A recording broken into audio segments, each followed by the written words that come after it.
சிங்கப்பூரில் வந்துட்டு பிரசிடென்ட் நாதன், அவர் வந்து மலேசியாவில் பிறந்து வளர்ந்தவர், பூர்வீகம் வந்து தமிழ்நாடு. அவர் நாதன் வந்துட்டு சிங்கப்பூரில் வந்து பிரசிடெண்ட்டாக இருந்து அவர் இறந்து போகிறாரு. அப்போது இறந்து போகிற ஒரு கடைசி விஷ் அவருடைய உயிரில் எழுதியிருப்பார். கடைசி விஷாக சொல்லியிருப்பார், என் பாடியை அடக்கம் செய்கிறதுக்கு முன்னால் சேரன் டைரக்ட் பண்ண பொற்காலம் படத்தில் வந்த தேவா அவர்களுடைய மியூசிக்கில் வைரமுத்து எழுதிய தஞ்சாவூர் மண் தாமிரபரணி தண்ணி ஒரு பொம்மை, தமிழ்நாட்டில் இருக்கிற எல்லா ஊர்களையும் அந்த மண்ணில் வந்து செஞ்ச பொம்மைங்கிற சாங் இருக்கு.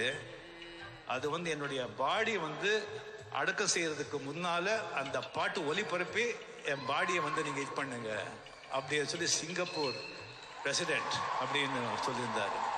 அவர் இறந்து போன பிறகு அந்த கிரிமேட்டரியில் உலகத்தில் இருக்கிற எல்லா பெரிய பெரிய தலைவர்களும் முன்னால அந்த பாட்டு போட்டாங்க. இது வரைக்கும் யாரும் வந்து சாவத்து பாடி இருக்கும்போது அந்த பாட்டு போட்டு அப்படி பண்ணது கிடையாது. அது எல்லா டிவிகளையும் சிங்கப்பூர், மலேசியா, ஈவன் கேள்விப்பட்ட ஈவன் தாய்லாந்து, ஹாங்காங், அங்கே கூட அதை மொழிபெயர் டிரான்ஸ்லேட் பண்ணதுக்கு மீனிங் என்னன்னு சொல்லி எல்லா டிவியில் போட்டாங்க, எல்லா பத்திரிகைகளிலும் எழுதுனாங்க. நான் தமிழ்நாட்டில் ஒரு பத்திரிகையிலும் அது எழுதலை, ஒரு தொலைக்காட்சியிலையும் அது போகல.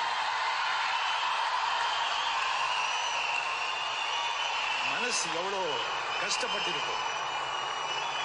தயவு செஞ்சு இந்த மாதிரி விஷயங்க நம்ம ஊடகங்கள், தொலைக்காட்சிகள், பத்திரிகை நண்பர்கள் தயவு செஞ்சு இதுக்கெல்லாம் வந்து இந்த மாதிரி விஷயங்களை வந்து ஜனங்களுக்கு சொல்லுங்க, நல்லதே சொல்லுங்க, நல்லதை படுத்துங்க, எல்லாம் நல்லா இருப்பாங்க. பாசிட்டிவ் வைப், பாசிட்டிவிட்டியை கிரியேட் பண்ணுங்க, நெகட்டிவிட்டி வேண்டாம் அப்படின்னு சொல்லி வாழ்த்துக்கு நன்றி கூறி விடைபெறுகிறோம். நன்றி. We shall now play a particular Tamil song that the late Mr. S.R. Nathan liked. The song is entitled Tanjavaru Man Edutu. It is about a doll maker who collects sand, water, clay, and other material from different parts of India to make a doll.